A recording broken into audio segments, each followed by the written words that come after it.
Good afternoon and welcome to Captain Morgan's War Games, and my name is Captain Morgan, and today's video will be about how to play Warhammer 40k 10th edition, the fight phase.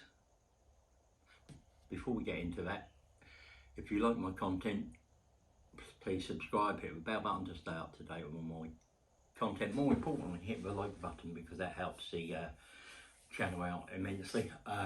Share the videos if you want, comment down below, please do that because I enjoy interacting with you guys, knowing what you think and your thoughts, any tips and anything I can improve on. Always gratefully welcome. So without further ado, let's get straight into this. So it's the fight phase. In both steps of the fight phase, players alternate selecting eligible units from their army one at a time, starting with the player whose turn is not taking place and fighting with them. Note that a player cannot pass or not opt to fight when they have one or more eligible units that could fight. They must select one of them to fight. In both steps, a unit is eligible to fight if either or both of the following apply. It is within engagement range of one or more enemy units. It made a charge move this turn. No unit can fight more than once in the fight phase. In each step, if all of one player's eligible units that can fight during that step have fought, the opposing player can then fight with all of their remaining eligible units that can fight during that step, one at a time. Once neither player has any eligible units to fight with during the current step, you progress to the next step. Once all eligible units are fought in every step of the fight phase, the player's turn ends, and unless the battle ends, the next player turn begins. Note that after an enemy has fought and finished its consolidation move, page 35, on consolidation, it might be previously ineligible units are now eligible. These units can then be selected to fight during the remaining combat steps. So first step, fight first. In this step, all eligible units with a fight first ability fight, page 33 to 36. Remember that this will include units that have made a charge move this turn and have a charge bonus, page 29. Then it's all remaining combats. So, we've made the charge, we're in engagement range. So your first step is, if you're not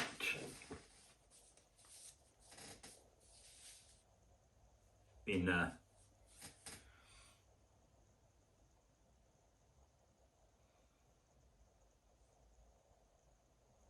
base to base, you can pile in up to 3 inches to get base to base,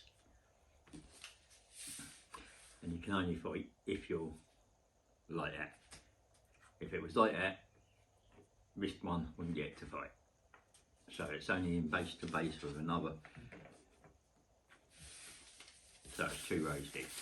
So with large model units, you're going to have to think about how you're charging, where you're placing, etc. But that's another. So, in this situation, this unit has fight first. Both those units have fight first, and this unit has fight first because it's charged. As it's my turn, I get my unit, this unit, to try to fight first. So, I'm going to choose this unit to attack to a Space Marine unit, and they've got only one melee weapon. Sometimes you've got a unit with 2, and you get to choose which ones you choose. So I've got 5 attacks, just for example. The weapon is a combat weapon, for argument's sake. So it's 1 attack each, hitting on 3, all bar 2 hit. I then check the toughness and against the strength. I roll, and 3 of them go through. My opponent then makes a save. He's got a 3-up save. The weapon has an AP of 0, so he makes 3s. He takes a wound on the model, and then it goes on to the next step. My opponent has 2 fight first, big Marines and the thing, but considering this unit's already attacked, he would attack with bows, trying to kill those. I would then, if I had anything left there, attack there, and then finally he would attack there. And then if I wiped this unit, I would make a consolidation move now of up to 3 inches. Now, the thing here is that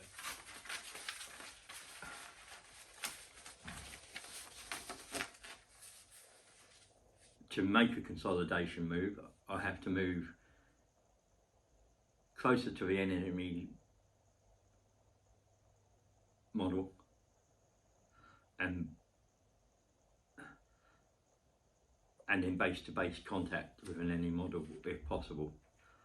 It must be in unit coherency, and we've spoken about that in earlier videos, and with an engagement range of at least 1 enemy unit if possible. If that's not possible, I can move it towards an objective marker.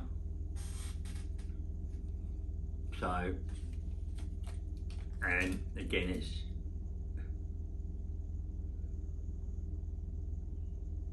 this must result in me being in the range of it. So 3 inches would put me there, 3 inches, yeah. So in this case, I couldn't get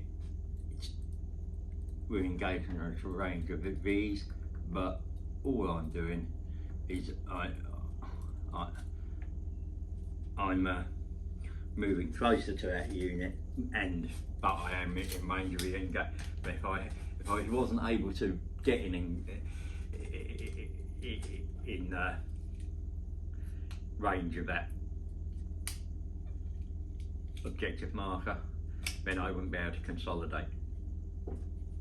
And if I wasn't in unit coherency, again, we talked about that in earlier videos. That's it for the fight phase, and as I said, it would return to the opposing player's turn, and we'd go through all those steps again. You will see this broken down in a battle rep later. I'll do one with Nick. I'll do a combat control one with Nick, and we'll break these steps down easier for you.